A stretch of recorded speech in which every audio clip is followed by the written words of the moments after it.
Labą dieną. Mūsų pašnekovė advokatė Rūta Visočnik. Rūta, sakykit, koks jums įspūdis? Jūs žmogus daug keliaujantis ir po pasaulį, ir truputį plačiau matantis Lietuvą. Koks įspūdis čia Lietuvoje praėjus daugiau kaip 3 dešimtmečiams po to, kai atkovojame nepriklausomybę? Ar nėra tokio nesaugumo jausmo, neteisingumo pojūčio? Ar netrodo kartais, kad ta mūsų visuomenė vis mažiau brandi, kad ji brandesnė buvo tada, nes turėjom labai aišku vieną tikslą, kuris mus vienijo, o dabar tikslas lyg ir būtų visiems geriau gyventi, bet mes tapom kažkokie tokie ir nebrandus, ir nuožmus, ir netolerantiški. Na, jeigu bandyčiau apibendrinti tai, ką matau kasdienybėje, savo darbe, visą laiką esi kažkokiuose ginčuose, konfliktuose, žmonės kažką sprendžia, kažkas bando dėl kažko kovoti, tai iš tiesų įtampa ir aršumas galbūt žmonių, jisai tikrai yra aukštesnio laipsnio negu kad tai buvo prieš 20 ar 30 metų. Mes išmokome būti aršesni ir turbūt vienas kitą dar paskatinam viešoje erdvėje ypatingai, kadangi galimybės techninės dabar labai didelės yra reikštis visiems, tai aš manau, kad mes tikrai esame mažiau pakantus ir agresyvesni tam tikrą prasme. Tai turbūt nelabai laikytina, kad tai yra brandžios visuomenės požymis. Taip, bet iš tikrųjų tai mes visiškai tolerantiški ir pakantus bet kokiai valdžiai, kuri daro su mumis ką tik nori. Nesimato mūsų tos agresijos ar tos kovos nukreiptos į tai, kad mūsų valdžia labiau mūsų atstovautų. Kaip čia toks kažkoks paradoksas? Aš galvoju, gal čia nepakantumas, čia tikriausiai labiau yra silpnumas tam tikras, galbūt nesirūpinimas savo ateitimi, savo vaikų ateitimi, savo šalies ateitimi ir galbūt tam tikrą prasme toks pilietinis neišsilavinimas, nes žmonės dažnai nežino, kaip iš tiesų reikėtų kovoti dėl savo interesų arba kaip iš tiesų reikėtų daryti poveikį valdžiai, ar tai būtų vietinė ar centrinė valdžia. Nėra tų žinių, nėra. Jie gal kai kada ir žino, bet jie tiesiog nenori. Bet pastebėkit, jie labai iršiai išsako savo nuomonę, ypatingai ten, kur niekas jų nemato ir nežino, kas kalba, tame pačiame internete. O kai reikia išeiti su savo veidu, savo vardu, tai paprastai net prisikviesti pilietinę akciją, pati žinot, nėra lengva žmonių. Tai mes esam kas? Vailiai, prisitaikėliai? Taip, aš manau, kad nepaisant ten kažkada buvusios tos vizijos Lietuvai, kur buvo pasakyta, kad Lietuva drąsių žmonių šalis, aišku, galbūt taip norėta buvo užkoduoti į ateitį, bet iš tiesų žmonėse baimės yra daug, aš tą matau savo kasdienybėje, savo darbe ir dažnai būna net ir mano kolegos, kurie yra teisininkai su aukštuoju išsilavinimu, kurie turi praktikos ginant žmonės, žmogaus teises, sako, kaip gerai tu ten parašai arba kaip gerai tu pasakei kažkur kažką viešai. Aš tave palaikau, bet aš negaliu kalbėti garsiai dėl to ir dėl to. Tų priežasčių visą laiką yra daug. Tai aš manau, kad ta baimė kažko negauti, kažką prarasti, baimė reakcijų galbūt aplinkos į tai, ką tu galvoji, ji labai stabdo mūsų visuomenę. Bet tai mes kaip stručiai, galva smėlyje, o... Taip, sugalvojom, kad taip norim gyventi kažkodėl. Bet tai vadinasi, mes susilikviduosim tada, nes tikrai pamačius, kaip dabar yra, teko kalbėti su paprasta mokytoja Garliavos gimnazijos ir tikrai paliko įspūdį, kad tas žmogus mūsų daugeliui dabar valdžioje esančių žmonių, ministrų, viceministrų, tai kaip iki mėnulio iki to žmogaus išsilavinimo, kompetencijos, inteligencijos prasme. Tai tokia situacija, kad vis blogiau. Nes net valdžioje žmonės, kurie neturi nei išsilavinimo, nei gebėjimų, nei charizmos, nei vizijų jokių. Kodėl mes neturim savo miestų vizijų, savo šalies vizijos, kokia ji turi būti?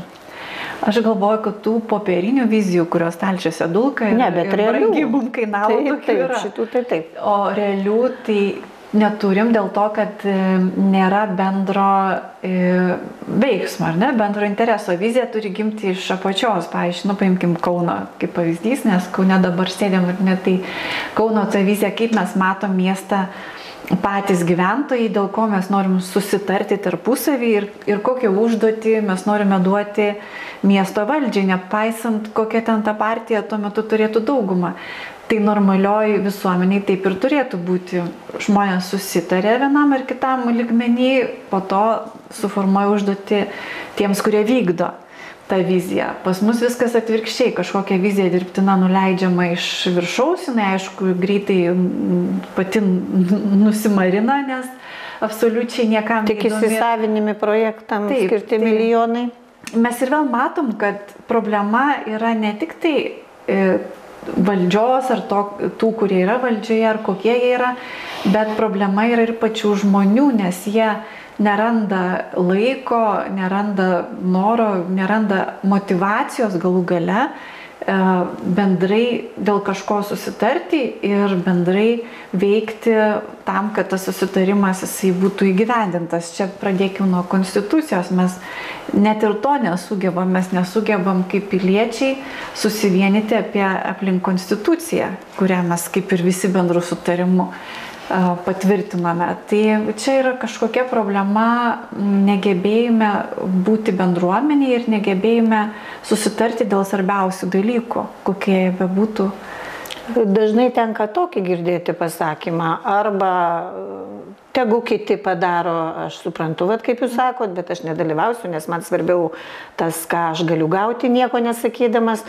O kitas dalykas dažnai sakoma, o tai kam čia ardytis, vis tiek nieko nepakeisi, vis tiek viskas beprasmiška, geriau nieko nedaryti, nes, o ką tu gali padaryti? Nieko nepadarysi? Taip, yra tas toksai besikartojantis naratyvas, kad o ką tu padarysi, arba kaip kartais būna pakomentuoja, sakykime, Kauno situaciją, tai yra caras, kuriam viską galima, čia turime omeny Kauno merų besivadinantis asmuo ir taip toliau. Tai šitas toksai kažkoks keistas, toks fatalizmas, ar kaip čia pavadinti, ar aš net nevadinčiau tai nusivylimu, nes žmogus gali nusivilti, kada jisai daro kažką ir nepavyksta. Taip, čia yra apatija, yra toksai atsidavimas visiškai tėkmei. Tai tie žmonės, kurie sako, kad nieko nepakeis ir ką tu čia padarysi, jie lygiai taip pat dalyvauja tame, sakykime, destruktyviame procese. Jie bendražygiai yra tų, kurie daro kažką ne taip, kaip mes norėtume. O dabar jūs tai vis tiek esate advokatė. Ar didelį vaidmenį, mano galva, tame požiūrį ir tame taškui, tam kokiam šiandien yra visuomenė, vis tik daro teisėsaugininkų bailumas, prisitaikymas, tylėjimas, generalinės prokuratūros. Ir, sakykime, Kaune baisus korupcijos skandalas. Teisiamųjų suole vienas žmogelis. Tai kaip tai vienas žmogelis mieste, kur valdo kitas žmogus ir sako, kad be mano žinios nei plaukas nuo galvos niekam nenukrinta. Ir tai ką, jum patiem, advokatam, visiems kitiems žmonėm, prokuroram, teisėjam atrodo tai normalu, gal iš to po to žmonėm ir yra tas neteisingumo jausmas. Panašu, kad tai yra atpirkimo ožys, jis susitarė. Gerai, aš atsėdėsiu, jam kažkas gal pažadėta už tai, jam apsimokės prisimti. Bet negi teisėsaugai nekyla klausimų, negi atrodo, kad tai yra, normalu, tai visuomeniai tai atrodo kaip parodija. Na taip, čia ne pirma parodija, man atrodo. Bet ne tik Kaune, visur tas vyksta. Tai, ką čia galima pasakyti, aš manau, kad korupcijos lygis iš tikrųjų yra labai didelis mūsų teisėsaugoje, pradedant nuo žemiausių iki baigiant aukščiausiais lygiais. Ir ta korupcija teisėsaugoje ir yra vienas iš tų didžiausių turbūt stabdžių mūsų visuomenės vystymosi, nes būtent, kaip ir minėjot, sukelia neteisingumo jausmą. Iš pradžių vilčių ir iliuzijų visuomeniai, kad pagaliau išaiškins. O po to tai baigėsi visada kažkaip užpašluojama po kilimėlių, kažkas tenais greitai.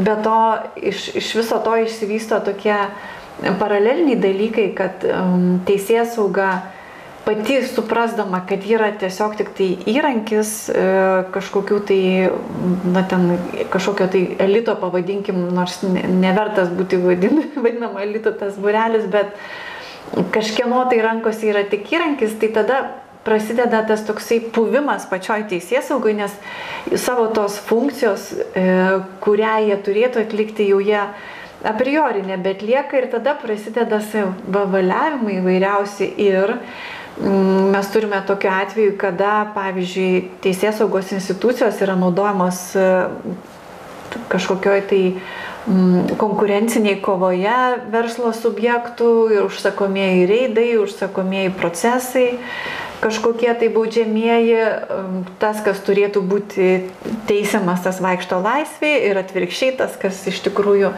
nieko nėra padaręs blogo, tas tampamas po teismus. Tai be abejonės, kad sukelia didžiulę destrukciją ir, kaip sakiau, tokį didžiulį neteisingumo jausmą visuomeniai, dėl ko gal kartais ir kyla ta tokia būsena, kad o ką tu gali padaryti, tu esi bejėgis prieš kažkokį didelį buldozerį. Ir tikrai žmonės pavargsta kartais kovoti už tą vadinamą teisybę ir jau kartais pats nebesupranti, kur ta teisybė yra iš tiesų, nes viskas taip apvelta. Tai tokia yra bėda didžiulė. O sakykite, asmeniniam žmonių gyvenime, žinau, kad viena iš jūsų specializacijų, jūs esat skyrybų advokatė. Kaip ta situacija, tas nesaugumo gal, tas kažkokios neteisingumo jausmas veikia privatų žmonių gyvenimą? Ar tai atsispindi? Aš manau, kad bendra įtampa visuomenėje, jinai tikrai atsispindi šeimose. Dėl to, kad žmonės parsineša į namus visą tą krūvį, parsineša tam tikrą galbūt ekonominį, tokį finansinį nestabilumą, netikrumą, kaip bus ateityje. Ir taip be abejonės griūna ant artimiausių žmonių pečių. Tai labai buvo geras indikatorius 2009 metų krizė, kada buvo duota veikimo laisvė banko ir leasingų bendrovėms suvalgyti, sutraiškyti verslus, kada bankai buvo laikomi nukentėjusią šalimi vienintelę dėl krizės, o smulkus, pavyzdžiui, verslininkai, individualūs žmonės, kurie užsiėmė kažkokią tai komercinę veiklą, jie turėjo nešti ant savo pečių visas pasiekmes krizės. Tai va taip galima būtų įvardinti tuometinę situaciją. Tai tas labai atsispindėjo šeimų gyvenime, nes tikrai prasidėjo didžiulės tokia lavina šeimininių dramų, nes ne visi sugebėjo šitą įtampą atlaikyti, kada iš tavęs bankas paiminėja namus, kada atima visą turtą ir tu dar lieki skolingas daugelį metų į priekį. Tai šeimai kartu pereiti šitą tokį pragarą kartais pavyksta, o kartais ne. Tai lygiai tas pats vyko ir pandeminio apribojimų metu, kada žmonės buvo uždaryti namuose, turėjo sėdėti namie netikrumo būsenoje, netikrumo būseno dėl to, kada čia viskas baigsis, o kai baigsis, tai kaip toliau bus su mūsų ten ar verslu, ar su mūsų darbu. Plus dar kas turėjo vaikų mokyklinio amžiaus, tai papildomą stresą turėjo su nuotoliniais mokymais. Tai tikrai atsispindėjo šeimų gyvenime ir matėsi, kad yra padidėjęs fonas konfliktų šeimininių ir dažnai žmonės įvardindavo, kad būtent šita situacija karantininė įtakojo paaštrėjimą. Tai čia gali vertinti ir vienaip ir kitaip, galbūt reikėjo, kad kažkas iškeltų problemas šeimininės į paviršių, tai karantinas ir tapo tuo įrankiu tokiu. Kaip ir apsivalymu išsiaiškino žmonės, ar nori gyventi vienas su kitu ar ne? Taip, ar pavyksta pereiti. Kažkaip tai laviravę ir turbūt kentėję dar labai ilgai, tai nėra to blogo.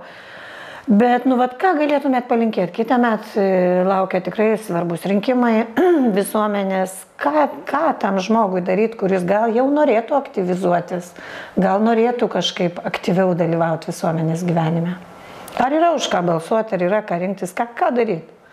Aš manau, kad mes greit nepagaminsim už ką balsuoti, ypatingai Čia kalbu apie galbūt dešiniosios pakraipos rinkėjus, kurie norėtų iš tikrųjų dešiniosios jėgos Lietuvoje. Tai situacija tikrai yra sudėtinga, bet nuo ko pradėti? Aš manau, kad nėra geresnio būdo, kaip būrimasis į tam tikras bendruomenės ir mokymasis, kaip tose bendruomenėse veikti, generuojant bendrą kažkokį interesą ir jį realizuojant, tai paprastai pasakius. Tai gali būti kaiminystė, tai gali būti kažkokiu kitų pagrindų susibūrusi bendruomenė ir mums labai reikia mokytis to bendruomeniškumo, buvimo kitaip mąstančių galbūt žmonių aplinkoje ir mokymosi diskutuoti, mokymosi priimti įvairiausius požiūrius ir, kaip sakiau, kažkokį bendrą tikslą realizuoti. Tai jeigu mes po truputį pradėsim nuo šito, mes kažkada ateisim iki to, kad iš tiesų jau mokėsim kaip piliečiai formuoti užduotis, pradėkim bent jau nuo savivaldybės lygmens, ar ne, kur yra žymiai lengviau, negu kad centrinės valdžios atvejais. Tai čia ką mes galim padaryti šiandieną, nelaukiant nei kažkokios gelbėtojų partijos, nei kažkokio tai gelbėto mesijo, kurio objektyviai ir nelabai gali būti esamai situacijai. Negali būti taip, kad ateitų vienas mesijas Lietuvoje, kad ir kaip mes to norėtume, tos pasakos tokios ir toj esamai mūsų labai nebrandžioj visuomeniai padarytų didelius pokyčius, nes visuomenė tam nepasiruošus. Tai ką, skęstančiųjų gelbėjimas jų pačių reikalas. Manau, taip visada buvo. Kaip visada. Niekas nesikeičia. Čia buvo Rūta Visočnik, advokatė kaunietė. Kam patiko, spauskite patiko ir prenumeruokite mūsų kanalą.